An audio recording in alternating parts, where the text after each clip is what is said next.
Good evening, ReBBL Division 4C. It's that time again for your recap week 1.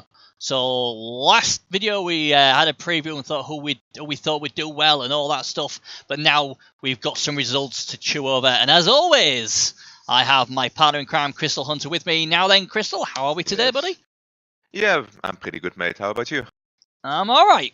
I had a rough time in week 1, but apart from that, I'm all right, mate. How did you play 2 games now, haven't you? I've played my second game, and I was playing versus Chaos Dwarfs, which is something you're not that happy about as a Skaven coach usually. No. But there were a lot of injuries going on my side, and also a lot of chaos. So I kind of had like half a team. So it was a really tough game, but eventually I could do some magical stuff with the wizard and with the with certain moments where he didn't cover the flanks basically. And I managed to score. So I scored the first touchdown at the first half, and then I scored a second touchdown at the second half, or at the end of the first half even. Yeah. Oh, that's good then. And then rain happened. So rain is the most beautiful thing versus yours. Yeah, fuck him, Rain. Man. And then he couldn't pick up the ball anymore, which gave me a lot of more chances. But I don't know. I was totally happy about the result. The only bad thing is that that my best gutter runner died, the one with sidestep and block and prehensile tail, because the guy decided to foul on turn 16. And what name and shame that coach? Which coach was it? Yeah, well, I did it already. Like I named the new gutter. Let me check for a second.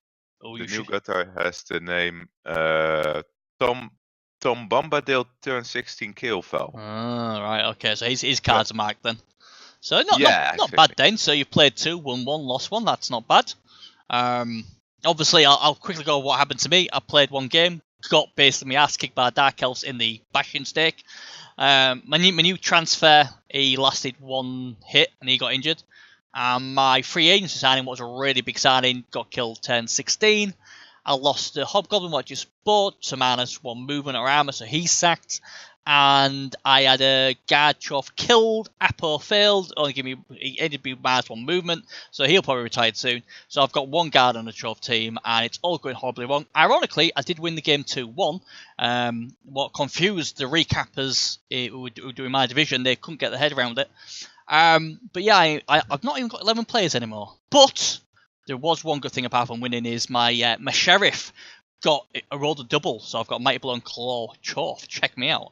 So I'm hoping week 2 will be a lot more kinder, because if it isn't, I'm in trouble, because I think I've got kill teams week 4 and 5 and week 7. Yeah, so I'm probably going to die. Anyway, enough about us 2 wallowing in self-pity and stuff like that. Week 1, great. Finally, we got it done.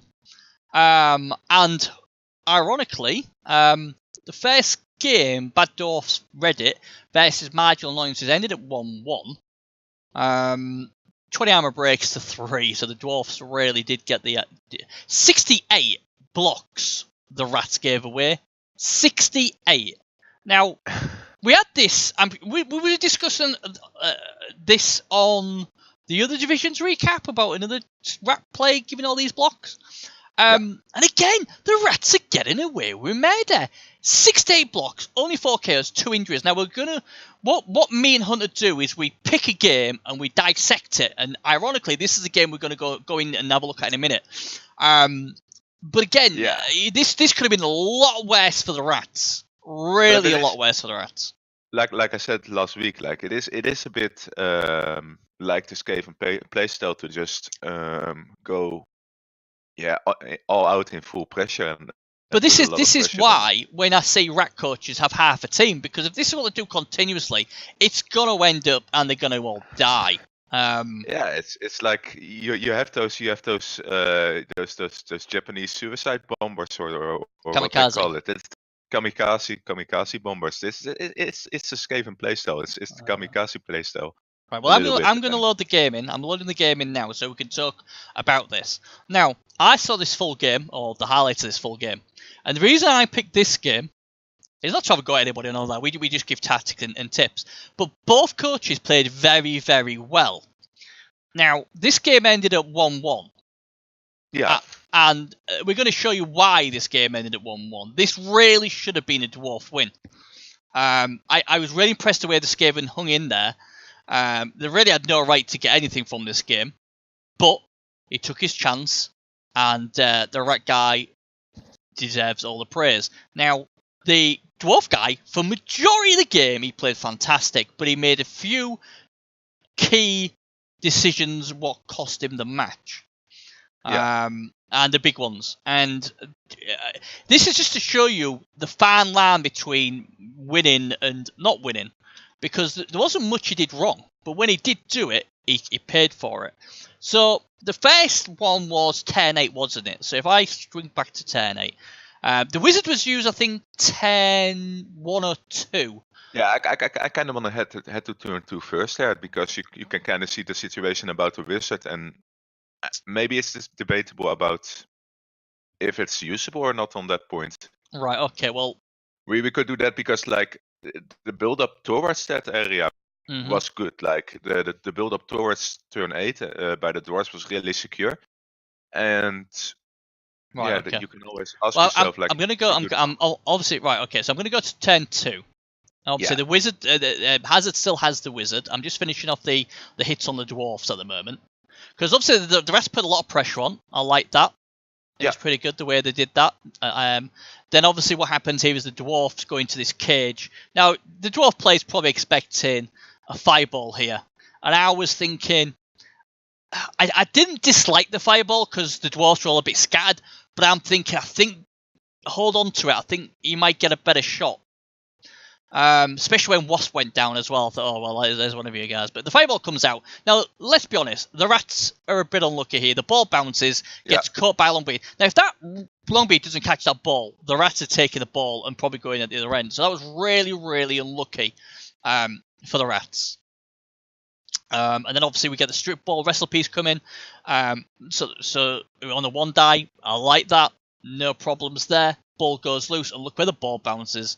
Oh, anywhere but there would probably be what you is the worst place for a rat. It's a really bad position to have the ball scattered to. Yeah. And yeah, it's a bit unlucky. I don't know if I would have waited a little bit longer than turn 2 to just use the wizard in general. But it was a funny one, isn't it? I knew why he did it. And the thing was, if that Longbeard hadn't caught the ball, there was a very good chance they was going to take it in. He was just so unlucky that Longbeard caught it. It was just like a 5+, wasn't it? So the good thing is he can at least put a lot of pressure still on the ball, because he still has 4 marks on the ball there. Yeah. So it isn't even like that bad of a thing. Yeah. But you give the dwarves a little bit of time to recover when this kind of thing happens, Yeah. So so I didn't mind that. I'm going to move to the big talking point. 10-8. I know you was upset with this. There was also at turn 7. The turn before that, there was a huge injury on the dwarves, because the plus strength 4 guy, strength 4 guy, stand firm guy got injured there, which was huge. And then Skitta got injured right after, so there was a lot of action going on turn 6 too. See, I'm on. Go on. But the main fact is the dwarves have set up beautifully. Like they kept the ball marked, they kept the position marked. It was really well done by the dwarves. The progression was done well by the dwarves, and they built all the way up to this turn 8. Yeah, I mean, I'm looking at 10-7 because I was really impressed the way the dwarves dealt with this. Yeah. I was really, really impressed the way he dealt with this. Obviously, the dwarf comes up, gets the double skulls while so is worried, but then he gets the POW. And ironically, the last time I think he injured someone, he got a triple skull and he rolled it and got a knockout or something. But he gets rid of Skit, so Skit's gone for the game, so that's always good. And then obviously he gets rid of the Storm Vermin. He's got his dwarf with guard there. He reinforces the backside. I'm thinking really well played set. brilliantly played. I like what you've done there. And the Skaven couldn't put up much of a defense for turn 8, right? Like it's perfect. The dwarf has done it perfectly, and there's not really anything reasonable for the rats to do. When I saw this and when you saw this, you were like, okay, this is over. This is 1-0 for the dwarves. I was at the same position there, thinking like, okay, this has to be 1-0 for the dwarves. There's no way. Yeah, the only issue is if he rolled a dub skulls. So I'm just gonna pause it on turn 8 when it lets me, because there's just been a turnover. When he decides to, right, I'm gonna pause it there. Right, okay. So, Cobranet, no rerolls. Now this is key. This is really key. He's got no rerolls. Now, I don't know about Hunter, but me personally, I would be getting my my Blitzer Asterix, and I'd be blitzing the Gut Runner out the way, basically, and then I'd be scoring. The vessel strip ball Gut Runner, because you have the sidestep Gut Runner on the other side, and you don't want to blitz. Yeah, you don't want to be touching that. So all you really need is a push, and if you get both down, you're fine as well. So you'd basically come in. I would come in on an angle, and then obviously if I get push, it's fine. I can follow up. If it's a wrestle, we both go down, and there's still a nice gap there for my guy to come through. No problem. You can just come in from the sideline and just put him on the left side. So and basically, the dwarf comes here. I don't know if you can actually see my cursor, but it goes to the right, hits the wrestle strip ball, and then he's got clean running. It's 1-0, no problem. You got no reroll, so that's what you got to do. But for some reason, the dwarfs decide to throw blocks, and I'm like, oh my god, I hope this is going to be double skull. And the first one is the most criminal one, because he pushes a rat onto the ball, and I'm like, whoa. Now, granted, he has got a guy who can get him off the ball, but I'm thinking, well, that's really needless. So he's now got a piece on the ball, so he's now gonna have to roll again, and he gets the dodge pow. And this is what confuses me. He goes to blitz the Storm Vermin. Now I know the Storm Vermin's got Mighty Blow, and he's a bit worried, but you're AV9, but you're a bit worried. But by doing that, you either have to dodge, don't you? You either have to dodge or go for a GFI. With all respect to Cobranet here, but like the blitz there, even if it's a storm vermin, and even if it's a little bit scary, the blitz there is inexcusable. Like if you have your turn 8, you always go for the biggest scoring opportunity there, so to speak. And if you have to roll a GFI versus having not to roll a GFI, so to speak, and if you rely on a blitz on that, then you always pick the option where you don't have to roll a GFI. And like him rolling the 1 in 6 is unfortunate, of course, but it kind of felt at that moment deserved that it happened, because he took the wrong option specifically. Like, I'm not saying I'm not bad-mouthing him for being a bad coach or anything, but this is definitely the wrong decision, and you should always make the safe play in this situation where you can just get 1-0 up front versus. I'll tell you what, it was that bad. It's that bad. It's actually crashed my game, I think. Because like my pause and my play button have all gone. It's all displayed. I've just got a picture of a dwarf who was just about to score a touchdown, but as we know, he doesn't score a touchdown. See, the magnitude of his play was so crazy that your this is crazy. It's just not letting me do anything. Wow. It's actually crashed. It's actually crashed. Well, he started then. I'll wait a little bit. Yeah, but I can't even restart it unless there we go. Quick replay. Panic over. That was really weird. It broke my game. It broke my game. For this emergency situations, you gotta put some elevator music on. Like please stand by. Yeah, please stand by.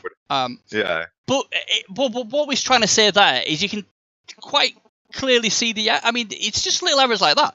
It's like it's a 2+, but how many times we roll? Well, I rolled loads of ones on GFRs. But he had the 1-0. All he had to do was blitz the wrestle piece out the way, and he scores.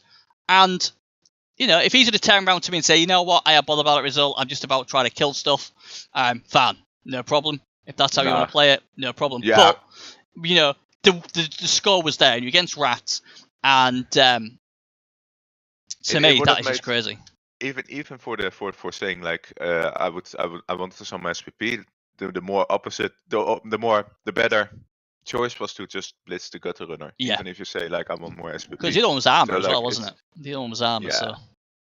So like this was just, and it happens to everyone. Someone can make a bad decision like that in any kind of game. You can oversee that kind of thing. So it happens, but I mean, it was ironically because like in my first game, I actually had a reroll and I did the handoff and then I just went and scored.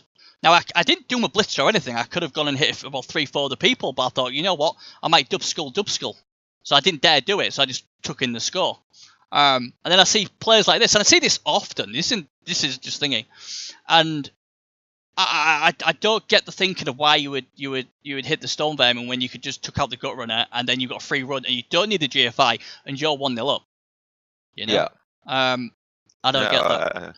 I absolutely agree. Right. So the second half comes along, and the problem for Skaven is he's got one injured. Yeah, well that's useful, and he's got 2 out. The KOs don't come back, so that's an issue. But as we know, the dwarves get off to a good start. And I'm going to go to what turn did we say? 10-11, didn't we? In this situation, the Skaven coach will be pretty happy to only have like 2 players less than the opponent, because like the dwarves didn't have any reserves, right? Or did they? No, the dwarves didn't have any reserves either. So 1, 2, 3, 4, 5, 6, 7, 8, 9. 9 players on the Skaven and 3, 5, 6, 7, 8, right. 9, 10, so 11. Okay. I've paused it on 10-11. He stood up the guy on the far left, the mighty blow stand firm guard piece. Now as we can see, if I can get a better camera view on this, let's see. Yeah, this is better. But I mean, obviously I knew what the score was, and I looked at this and thought, how on earth is the rest going to score here? Everything's just about on the floor. And he's got all these lovable dwarfs, and I was thinking he's going to drop a few back because hey, he's still a gutter runner like movement now, and then just get on with it. A little bit of information before this turn, like you see that the gutter runners are quite deep inside of the backfield. Yep. So he didn't really move up the gutter runners. He was really protective, really conservative about it. Yeah. The plus side is that your gutter runner doesn't get hit for that turn. The big downside is that you don't really have any threats going on, and this is why you see a lot of stunt Skaven now around the area. There's really not much the Skaven coach can do. He has 2 kick linemen there that are still active. Yeah, I mean, I thought the key move was from Otrek. Now Otrek doesn't get the both down. And what he does, instead of pushing him away onto Asmil, who's already done his movement, to free up Black Stenner so he can come back as a safety with tackle, he decides to push him on to the active dwarf who hasn't moved yet. Then pins him in position. Yeah, he gets rewarded with the POW. There he goes. He gets a stun. Well, it's not great, but he gets a stun. But by doing that, locks in a tackle piece. This other runner comes all the way around, so he's covering the right-hand side. And to be honest, the right-hand side was pretty well covered.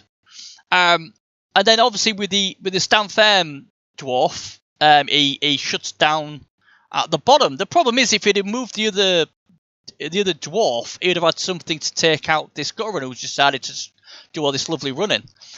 We see this a lot. I'm guilty doing this as well, where you get excited, you think you've got the game won, everyone charges forward, and there's no safety. And the runner there, the runner being deep there, if it moved towards 1 square above Asterix, the guard blades are there with the line of Skaven being there. If he moves 1 square above there, he has that zone fully covered. Like there's no way to get through that middle zone. Yeah. And the Skaven are gonna have a lot of trouble even getting through it. So if he does it that way, it's all really covered and all good.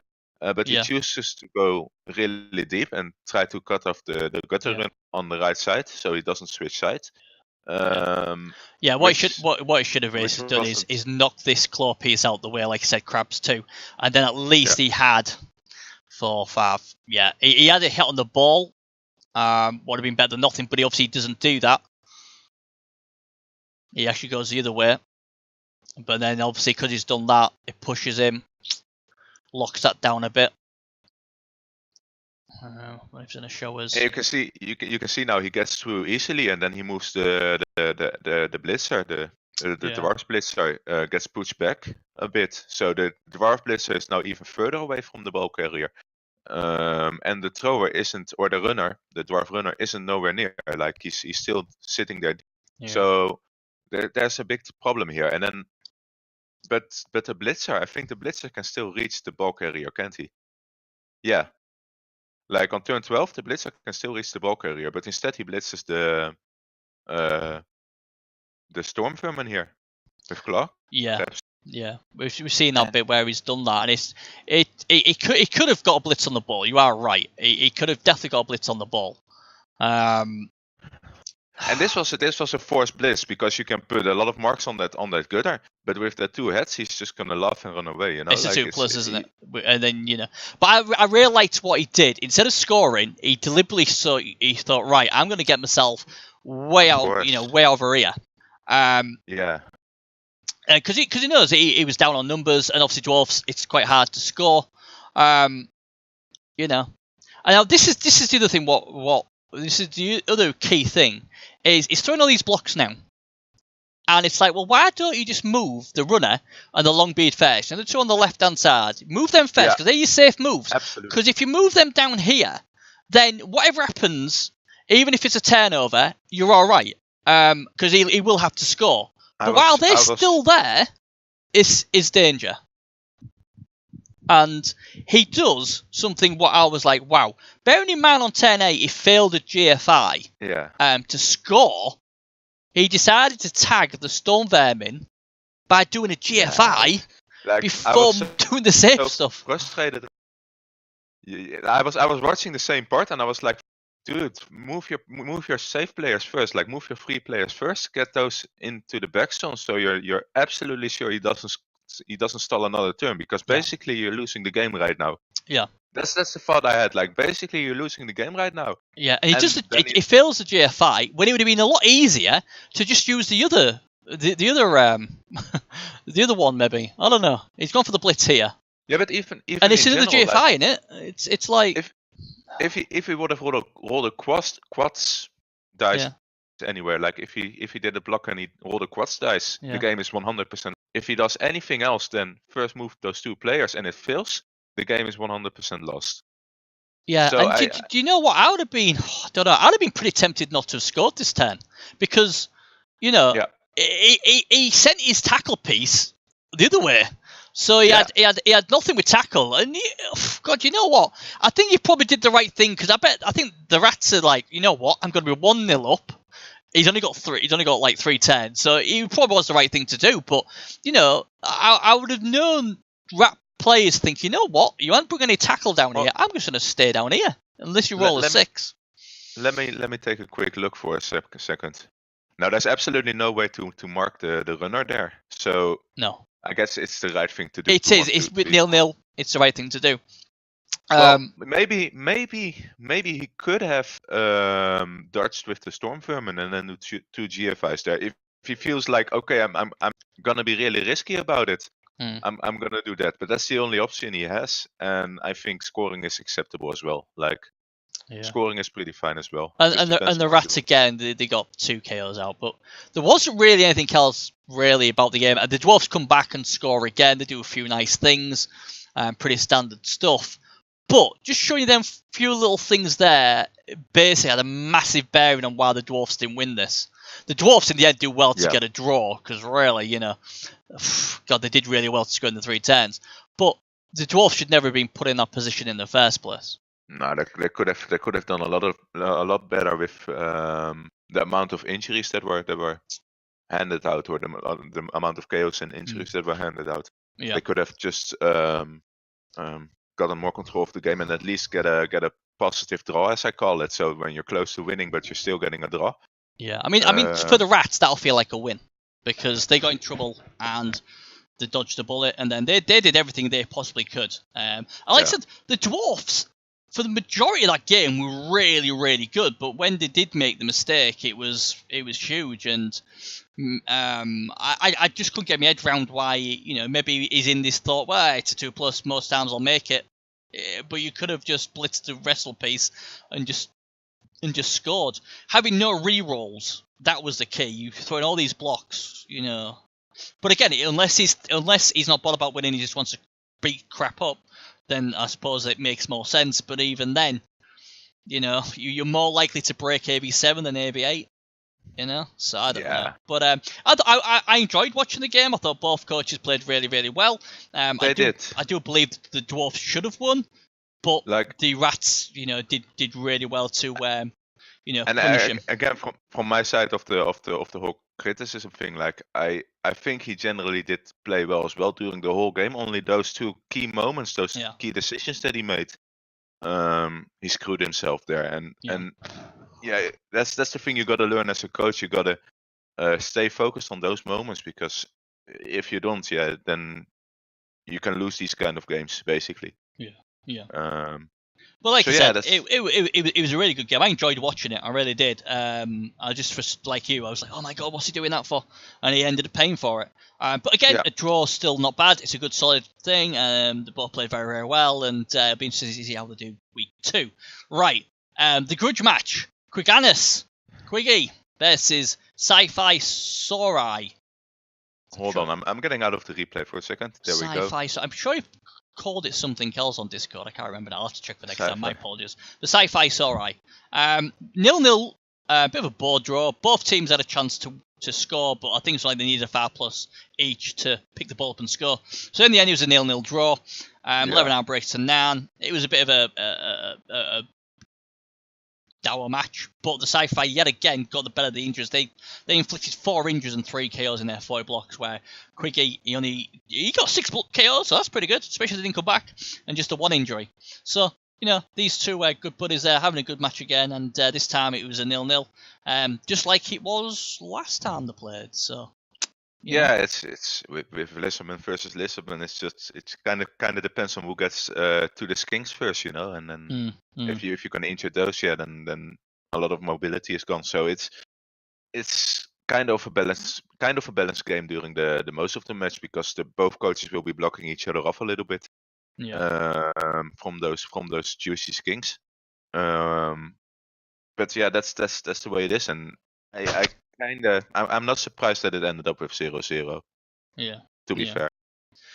Nuffles Yellowhorns versus Every Game I'm Nuffling. The good old Rats, another Rat team. 1-1, another draw, another 1-1 as well. The Chaos at 18, armor break to the 10 of the Rats. Not many injuries again, so the Rats, this time though, they only gave away 34 blocks, so hey, I'm impressed. Just 2 KOs and 1 injury.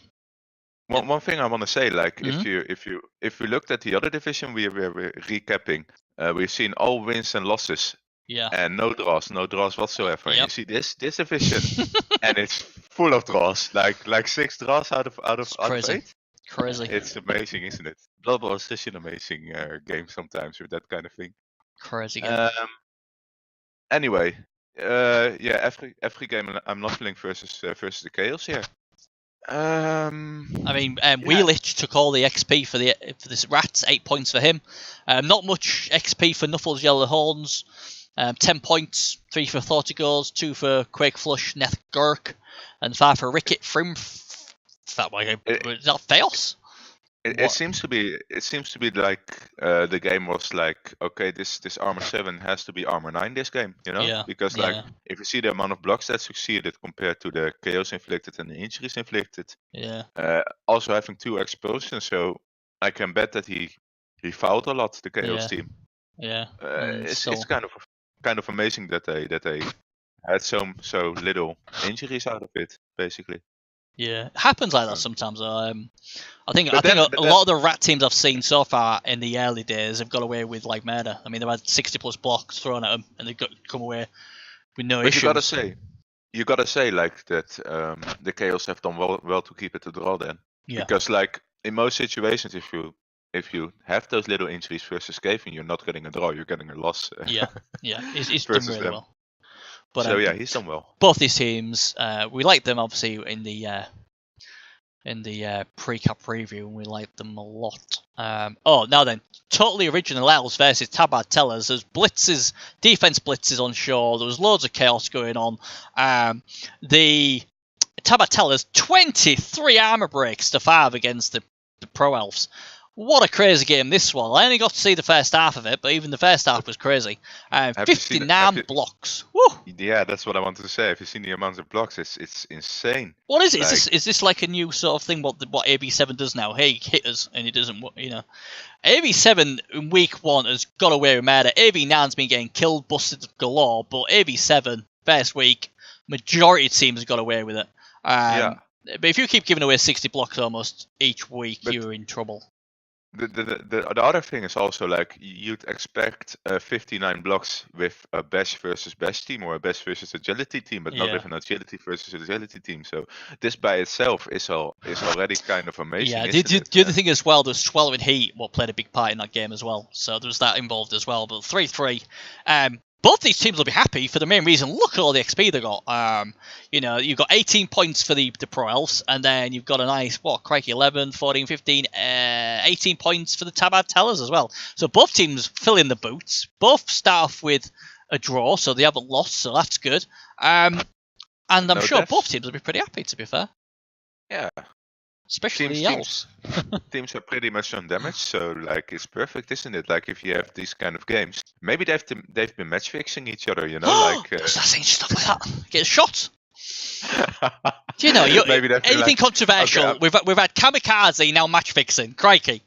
Yeah. Whatever next. Tell ya. Well, you don't know how elves think against each other. Like maybe they're like, okay, let's make a good deal. Let's make it to the top of the division where we're gonna bash each other a lot, but we're not gonna hurt each other. We're just gonna have. Well, to be fair, one team based, the other team didn't. It was like what? It was the Dark Elf Selly give the Pro Elves a whipping, but the Pro Elves didn't get many hits back, and so the Pro Elves should be happy that they got droughtless. The big winner there from that game was the two teams because they got a lot of XP. So hey ho. Talking about an interesting game here, Sneaky Blinders 0, Conquer's Revenge 2, 6 armor breaks to 18. Conquer's Revenge 50 blocks, 9 KOs, 5 injuries, 1 kill. So they absolutely minced the Sneaky Blinders, and it'll be interesting to see if they lost anything when we go into that in a moment. But yeah, this looked like that the Chorfs got the ball, controlled the ball, beat the living daylights of anything what came near them. 5 passes and 5 successful catches. That was the thing. I'm like, whoa, what? On a Chorf team? What's going on there? So all I can imagine is he absolutely ripped the other team apart, and there was either nothing on the pitch, and he just lobbed the ball to each other. Fair enough. But good to see a Chaos Dwarf team doing some good stuff. If you can't get your SPP in one way, then you get it in another way, of course. But absolutely, the Sneaky Blinders were the guys with the huge Underworld team, right? If I remember correctly. It was. It's a bit of a shame that they lost last year. 26 XP. 26 XP for Conquer's Revenge. And Sneaky Blinders, just the 5. So not a good week if you're a Sneaky Blinders fan, unfortunately. It's the way it goes. But at least it was on his Blitzer. So his Blitzer needs 8 more points for level up. And hey, it is what it is. But yeah, they got an absolute pounding. Now then, next game, it's good old Moist Owlets, one of my tips, versus Iron Maiden 3-1. I do believe this game was already played when we did the preview. 33 armor breaks from Iron Maiden to 7 for the Moist Owlets, as I'll call them. And the ironic thing is, Iron Maiden only threw 28 blocks, 3 KOs, 5 injuries, 2 dead, including one of them, and he was just a nightmare.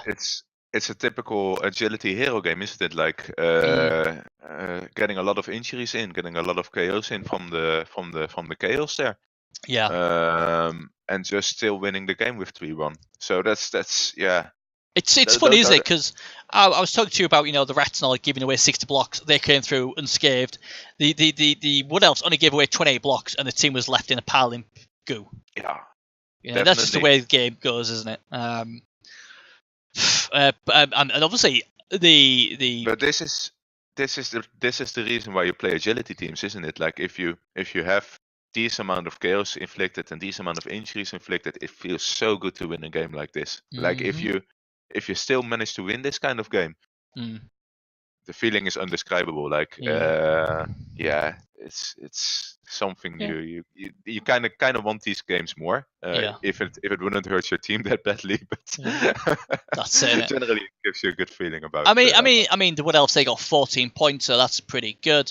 And obviously 21 points for Iron Maiden as well. So happy days, and he got to kill 2 things. Brilliant. The only problem, he didn't win the game, but everything else he'd been extremely happy with. So be interesting how the Wood Elves bounce back this week. Thank you, parents. A Dark Elf team versus Bonfire Boo, team of ogres. 1-1, another draw. 11 hour breaks 15. Not bad. 2 kills for the ogres. The ogres killed 2 Dark Elves, 3 injuries, and 2 KOs in just 23 blocks. So again, the Dark Elves trying to do what the Wood Elves did, don't give him any block, and still didn't matter. It's ogres are always going to like it, aren't they? I mean, the Dark Elves could only end up injuring 2 people, and they could have both been Noblars. So, I think if you're a Dark Elf, you want to do a lot more injuries than that to get some XP. Kind of feel like the ogres did an amazing job making this a draw, because if you look at the amount purely at the amounts of blocks succeeded from both sides, and then the damage that was inflicted, it's not that big of a difference. Of course, the ogres have Noblars running around, so they get injured more easily. But it still looked pretty good, and they're still facing like a solid tier 1 team. So they should be pretty happy about the draw, I think. Yeah, I mean, 13 points for Dark Elves, so that 8 to Mr. Love, 4 for Dr. Yuher, and 1 for Su HU. And the Bonfire Pooh, they didn't do too bad either. They got 14 points as well. They were spread out as well. So, we'll have to have a look in a minute who lost what, but on the result, I think the ogres will be very happy with that. Definitely. And they got to kill 2 things, so it'll be interesting what they killed. Mr. Love got a level up though, so that's always good as well. So it's not the worst case scenario. And I always think when ogres are on one of those days where they're injuring stuff, it gets a lot harder for obviously the opposition. So. Quick look at the leaderboard. I am. After week 1, good old Moist Owlets. They are top with Conquer's Revenge. So we've got Wood Elves and Case Dwarfs. They're both fighting for the top spot. And then we've got loads of them on draws. And one of them already have played 2 games, I see, and they already played another draw. So they're keeping the tradition of playing draws in this division. That's good to see. That was a Pro Elves, wasn't it? So we'll talk about that next week. That one. So we'll have a look at that this week. It's funny to see so many draws in 1 week. It's kind of amazing, and it's funny to see the scoreboard being like it is. It's crazy. Nobody has dropped off that much, and everyone still has a chance to get into the higher spots. We want to see close leagues going into the last game, see who gets and who doesn't. Let's look at the teams then. Every game I'm nuffling.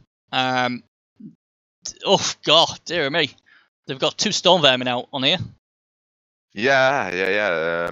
That's the only thing I noted as well. So they didn't have any level ups at least, but they did have an AV burst on number 2 and a movement burst on number 3. And if I were the Skaven team there, I would be very unhappy about that in general.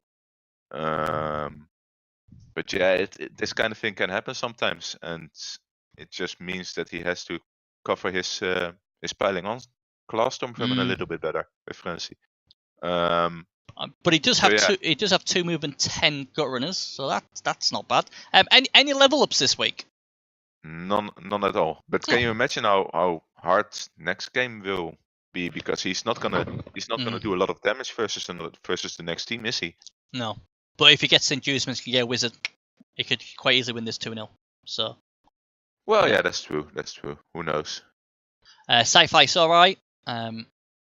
Any level ups or injuries for them? I've got HB Piper down here as something's happened to him. Sci-Fi's alright. Let me take a look. Ooh, -1 movement, I think. By the looks of it.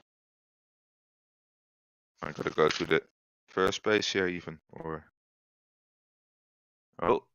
Number 12, it's saying here. Yeah, I think it's number 12, yeah. Yeah, H being Piper. -1 movement I've got here. And I can't find the other one. There was something going on, but I think I accidentally skipped that one. Let me check which one leveled up really quick here. Hold on. I can't find it.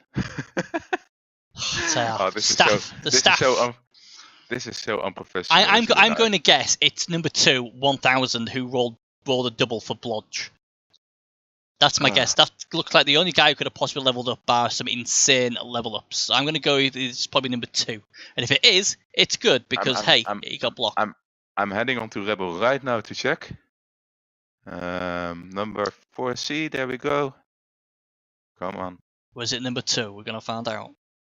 This is why ReBBL is so handy, by the way, with the game fixtures, because you can see everything directly. It's number 13. Number 13 got a level up. I knew there was one level up in there. Oh, there you go. You would get it wrong. HG Wells. He must have done quite well then. So guard, yeah. Can't disagree with that, can you? Really? To be fair. No, that's the solid thing you always get on a Saurus in generally, isn't it? Like, just get guard on them and then just. To develop them. I'm starting up Blood Bowl again because it crashed a little bit. Oh dear. Okay. Well, while you're doing that, Bad Dorf's Reddit. Well, we know that he just lost to One Piece this week. That was only the Longbeard Strength 4 missing next game, so that's a big blow. Did he have any level ups? No, it's the only thing I noted as well. So no level ups there. Yeah. I mean, the thing is, the Strength 4 piece, he'll miss it, but the team's so well developed that they'll be able to cover that loss, I'm sure. Depending on who they're playing. Like I said, really impressed the first week. Just got to cut out a few little errors, and it wouldn't surprise me if he gets back onto winning ways this week. But it's like those kind of games really make you learn more about Blood Bowl in general. Like you'll be like, okay, shit, I screwed up there, but next game I'll be I've learned about it, and I'll be better with this kind of thing, and then you can actually win those kind of games. So it's for everyone. It's a learning process in there, and I think next game he'll be doing better. Good. Generally. Quiganis, he's got a missing next game Saurus, and it's one of his better ones. And Terry the Skink, who was just a standard skink.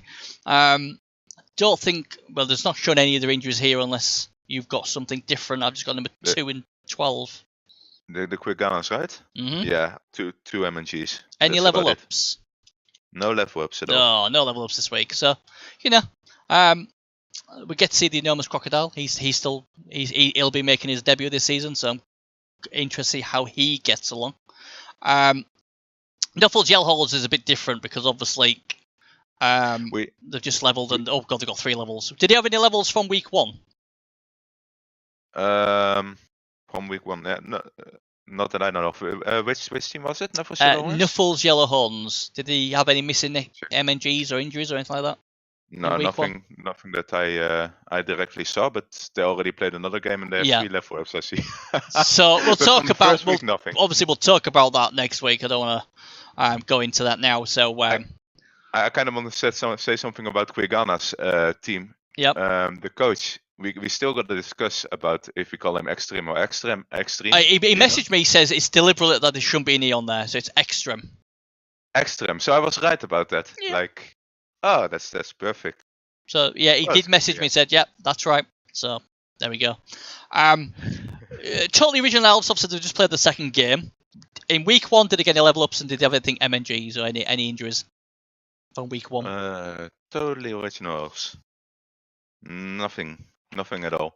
Nothing at all. Well, we'll have some interest to talk about next week because they've obviously got 1 missing and we'll see if they've got any level ups. But again, obviously they got a draw against the Chaos. Well, it's not bad. The Pros or the Elven Union as they're called now, they're doing all right. To play 2, drawn 2, impressive. But we'll talk a bit more about that later. But yeah, all good there then. Right, Underworld, they got a bit of a beating, didn't they? Sneaky Blinders. Yeah. This is a team, 1 win, 10 draws, 23 losses. This is a team you tipped to go far. They got off to a horrendous start. And they've got their, John Shelby. He is not playing next week. And he's got a niggle as well. Oh no! Yeah. And Finn Shelby, he ain't coming to the party either. So they got a knees mix next game. And number 7, there was a number 7 there. I think. Yeah, I've got that. Finn Shelby. Yeah, Shelby. Yeah, okay, but there was also another player that was dead. Kate Shelby, broken ribs, missed next game. And you said there's someone else dead? Yeah, Freddie Thorne, he was called. Oh yeah, because they've got Freddie Thorne too now. So yeah. Not a good day at the office for the Rats, and they didn't get any level ups, did they not? I don't think they did they? No, but they only had 5 SPB, so that's about it. And he went on to Michael Gray, so not a good week for Sneaky Blinders, and they're going to have to try and bounce back without their best killer in week 2, and then they've got the tackle piece as well. I think it's going to be tough. He can do it, I believe in him. Just gotta keep pressuring. Marginal annoyances, yes. Now, Wasp dodged a bullet, 10-16. He got injured, got a niggle injury, but his Apo saved him. I wish my Apo was as good as that. Any level ups for this team? For the marginal annoyances, nothing. Nothing at all. Nothing at all. Any injuries? No, in fact, there wasn't really any injuries, was there? Oh well. No, I got a lot of teams that didn't have a level up in the division, so that's kind of a surprise as well. Too much joy, that saves us a lot of time, doesn't it? It does. This is gonna be our quickest review ever. But one quick thing about the marginal annoyances, that number 15, I feel he really needs to go still. Usually 4Ps. Yeah, and the 2 kickers. You love them kickers, don't you? Them 2 kickers, beautiful. We like them, love them. Keep them. It triggers him. Keep them. Gotta love them. But good old Waspy, I was like, oh my god, poor Wasp is being swatted, but the Apo saved him, so he got the bug spray out. Yeah. So all good. Good old Moist Owlet. I feel like we talked about this in the pre-cap. He's lost his obvious. He's got the strength fire piece missing this week. He had 2 was killed. He's still got his 2 war dancers though. He got a good win 3-1 in the first week. I'm pretty confident that they'll get it done and win and be there or thereabouts to win the title. I'm still not worried. But again, was there any level ups on that in their first game? No, nothing at all. I only know that the death and the 2 deaths and the minus movement, so there's no level ups there. Yeah, I still think Basil will be still pretty good though. To be fair, Carrots. Yeah, but he only has 8 players for the next game and 9 in general. Well, Wood Elves are used to, aren't they? Wood Elves are used to being smashed, so it's nothing new. As long as he can keep his main positionals, then it's not really a problem, is it? Right, thank you, parents. Did not take their skill ups. Shame, we need that one with the shame. So we can't talk about them. But it's easier for me because I don't have to tell what the skill ups are then. Yeah. I don't have to tell you that number 3 and number 5 level up. Yeah. I did know that though, but Did anyone get injured? Ben Dover got injured. He got bent over quite severely by the looks of it. What happened to him? Got broken neck and a smashed hip. He's got. Might be about time he got rid of that guy. To be fair, I know he's got kick, but maybe the only reason he would keep it is for the kick, but that's about it. So as soon as he gets a new kicker, he could fire him or he could fire him directly. It kind of depends on what he wants to do now. Yeah, obviously we can't say anything else about him because he didn't say the level ups. Bonefighter Boo. Any level ups for Bonefighter Boo or any injuries? Didn't look like they all look pretty healthy, to be fair. Let me check.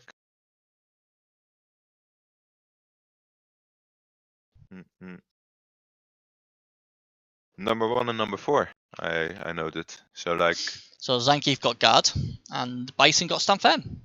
Decent level ups. Yeah, very decent. Like the Bison is already becoming quite a roadblock there. And great tackle as well. Looks nice. Zangief is there with the piling on and all the other stuff. So it's slowly getting even more deadly and easier to become an annoyance for the opponent to block against. Yeah, this Ogre team is pretty good. I don't know why number 9 Blanca is well away from the other I gotta tell you something, by the way. I was playing in another community league, and I was playing with my halflings versus 1900 or 2000 ogres. Oh, and if you see the scale ups there, it's totally insane. I didn't really. Well, I had a bit of a chance, but I had Morgan Torque induced, and they killed Morgan Torque. So by stamping with a Noppler on him, like he was fouling with a Noppler on him, and he killed him. Bloody hell! And then I didn't have any chance at all anymore. Like he was just walking over me with all his raw power there. So yeah, it's crazy. If an ogre team gets really big in TV, they can really be like really bad. A big threat, yeah. Well, it'd be good. I mean, I hope this team does get to 2000 because it'd be great to see these teams like the Ogres causing complete carnage. It'd be amazing. Yeah. I imagine the most scariest team in the comp, and the Wood Elves will be glad they don't have to play them again. Loads of piling on, loads of claw, loads of everything, you know. God, they're just devastating. Any level ups for this team? Or any losses? Number 8 and number 10 leveled up. So Claw and Mighty Blow, yeah, standard. It's going for the I'm going to kill you. Don't really care about the result. I'm just going to make sure your team's destroyed. Well, that's what we said. That's what we said at the start as well. Like you had one more kind of utility kind of chaos team, right? In the to be fair though, I would not have an issue having this team. I think I'd have a lot of fun with this team. I won't make many friends, but you know, I think I'd be able to cackle and go, let's see what we can kill this week. Well, you say that, but like personally, like I don't think you can. There's a certain point where you can still utilize the amount of piling on and claw you have. You're not gonna make that many blocks with that many claw and piling on in general. So having a little bit of guard in there, like 1 or 2 players having guard to just make sure that you're still getting the most blocks out of it, would be a nice thing. There's only a maximum amount of blocks you can make, and I feel it's kind of missing out a little bit on that. But other than that, it's of course an insane kill team. Like you won't want to play it. RCNs. Conquer's Revenge, they had a really good week. Maybe they was the big winners of the week. I'll be very surprised if they did not get any level ups. Let me check. Here it is. 3 level ups there. Number 5, number 6, and number 11. So number 5 got piling on to go with his claw mighty blow, so that's scary. Number 6 got a strength up, and what was the other one? Sorry, number 11. And he got a dare player. Bloody alright. So this team is really, really good. You know, he's got a nice frenzy, ball center, block break tackle. A ball was solid. Some stand firm, some guard, a killer, a strength 4 piece now. Agility 4, Hobgoblin, and a data player. This team is the only thing he was really missing was the dirty player. And basically, when we previewed it, and he's got it. You pretty now think this guy's gonna be serious challenger. I think, bearing he don't lose much in the division, and that looks a very, very strong team for 1680. Yeah, definitely. And also having Frenzy on one of the bull centaurs there. I love that. I think it's genius actually, like because with all the guard being there, and the stand firm, and the stand firm being around, you can just really push away a lot of opponents and get the ball carrier through, or push away, or serve some players actually. Yeah. So it's a really great team to see, isn't it? Yeah. Right then, Tabatellas, JP Casey. Now then, any level ups or injuries or anything like that?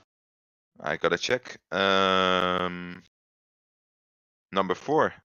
The Reeve got dodge. Yeah, the Reeve. Solid. Blodge, mighty blow piece. Gotta love it. Now wrong with that. More dodge for the Dark Elves. Yeah, it's kind of a staple thing to get a lot of dodge early in, and you can't go wrong with Blodge, can you? Yeah, and he chose to go mighty blow first, which was totally acceptable in the situation of the team back then. Yeah, and then he went dodge after it. It's totally fine.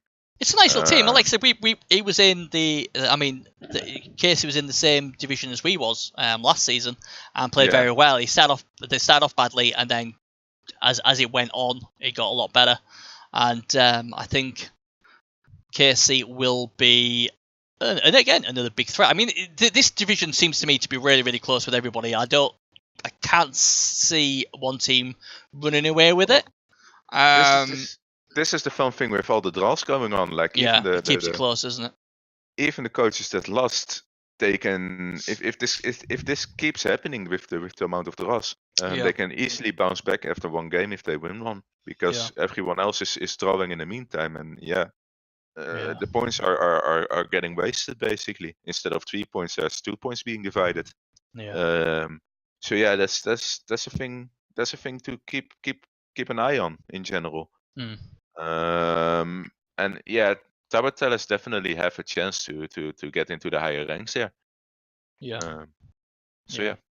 Right, so we come to the final part of the show. It is time for the Tipster Challenge. I don't know what, where we curse more teams. We agreed with quite a lot in the pre-cap, didn't we? Was a bit of a worry. Let's see if we agree in Division 4C. But we weren't really right about any or a lot of the predictions, right? Because most of them ended up in a draw. Well, that's it. That's not cricket, is it? How dare they draw? So shall we just say like every game here, every game here is a draw, and then we should be right at least 4 or 5 of the times here. I think so. Yeah. Marginal Annoyances versus Conker's Revenge. So who is gonna win that one? I was quite happy about Marginal Annoyances' performances in the first game. I think Chaos Wars are a bit of a different story though, and how developed this Chores are. I think the Chores are gonna win it. Yeah, I'm going to go with the Chores as well, because Wasp, I think, is their best player. He's got Niggle as well, so it wouldn't surprise me if he gets flattened pretty early. I really like the Marginal Annoyance. I really want to go for a draw, something like 1-1, but I think it's going to be a 2-1 for the Chorfs.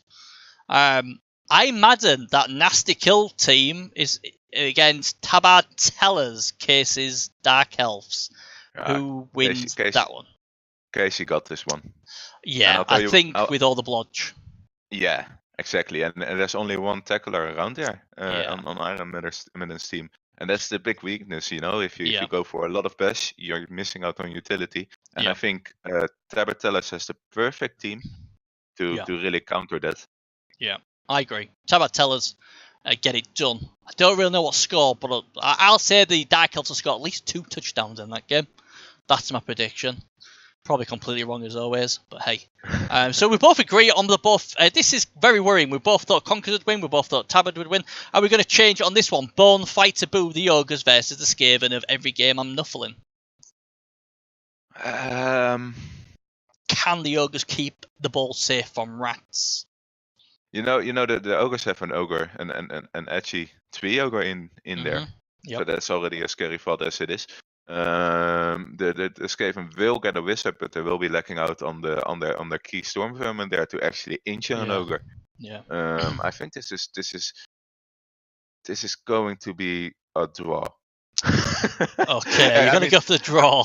I mean, I like the Ogres, and I think the Ogres got a big chance at it. But after everything, they're still Ogres. And Skaven can really be annoying versus Ogres in general, because they can pick a ball up and they can run away easily and that kind of thing. So all in all, I think it's going to be a draw.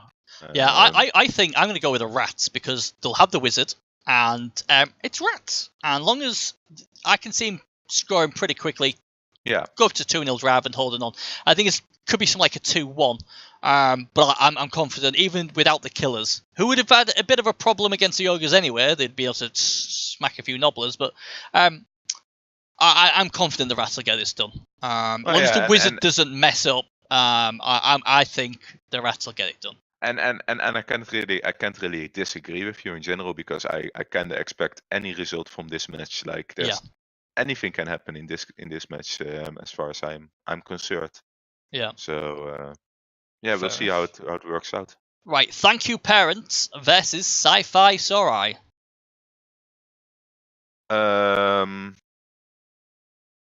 Taking a quick gander at the teams here before I say something. The the Thank You Parents one was the Dark Elves. Mm-hmm. They are still a little bit underdeveloped, aren't they, in general? Yeah. And them having to face Sarai, it's gonna be quite difficult. They do have a lot of tackle. I'm looking at a draw again. A draw. So I think that's a good thing. I'm gonna go for a Dark Elf win. I think they'll get it done. Maybe 1-0, something tight. Sci-Fi Sarai having problems scoring. That's my worry. I don't think Dark Elves will have a problem scoring. So for that respect, Dark Elves get it. Next game is interesting. It's Moist Owlet versus Bad Dwarfs Reddit. Can the Dwarfs learn from week 1 and take down the Wood Elves? Tricky game, this one. I think this one, like, I hope the Dwarves will perform better than last game. It's not like they performed badly at all. No, they played well for the majority of the game. They need to keep their focus on for this game because, like, Moist Owlets, they're the team that had a lot of injuries in the first game, but still won their game, and that means something. That means that they positionally know how to exploit weaknesses like that. So I think I'm gonna go for Moist Owlets here, just for that fact, because it's gonna be really, really hard keeping the ball away from them. Yeah, I think as well the guard the Dwarfs have got, I think this will end up a draw. I think the Wood Elves will score, but I think it's going to be really hard for the Wood Elves to get the ball off the Dwarfs with all that guard. Wouldn't be surprised about that either. And he knows how to look after the ball. That's one thing the Dwarfs can do. So maybe 1-1. But I think that's going to be my draw of the week. Sneaky Blinders, who had an absolute shocker, versus Quiganis, who got beat up. Underworld versus Lizards. This is a nightmare. I have no idea who wins this. You any clearer? The Underworld are missing they're missing their claw player, aren't they? Yeah. I kinda gotta give this to the. I hate doing this, but I kinda gotta give it to the Lizards because I really want to see the Underworld win a game, but they're missing 2 of their reds, and well, I don't know if you play a lot of Underworld, but if you're losing like reds for a next game, you're missing a lot of value on the pitch. Because you have to run with two strength players instead of 3 strength players. In the game, and that's gonna make things way harder. So I'm thinking it's gonna be either a Lizard win or a draw, but I'm thinking Lizard win. In the end. Yeah, I'm gonna go with Lizards as well. I think it's gonna be very. I don't know. I was gonna say a 1-0, but this could be something like stupid, like 2-2 or something like that. But I'm gonna go 1-0 to the Lizards, and the Lizards get the first win on the season. So there we go. It's all done and dusted. We'll see which ones we get right. And we both predicted that the other one, the last game, was gonna be a draw, right? That's definitely something. Absolutely. Right? The Proyals versus the Chaos definitely had a 1-1 draw all over it. That's basically it, isn't it?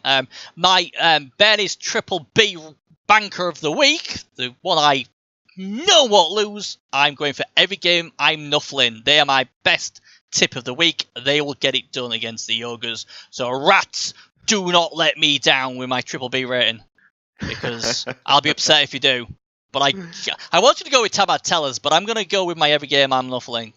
I'm going to go with the rats. I would support Tabard Tellers there, but I can imagine why you would go with the rats there as well. Every game I'm nuffling.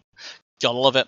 Anyway, that's just done for this week. We'll be back next week. Hopefully, it might be a bit earlier. I'm trying to do Wednesdays. It depends if we can do it.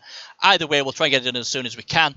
Good luck to everybody else this week, and well played to the 2 coaches who've already played this week in a good, solid 1-1 draw. And we will see you next week. So, bye-bye. Yeah, see you guys.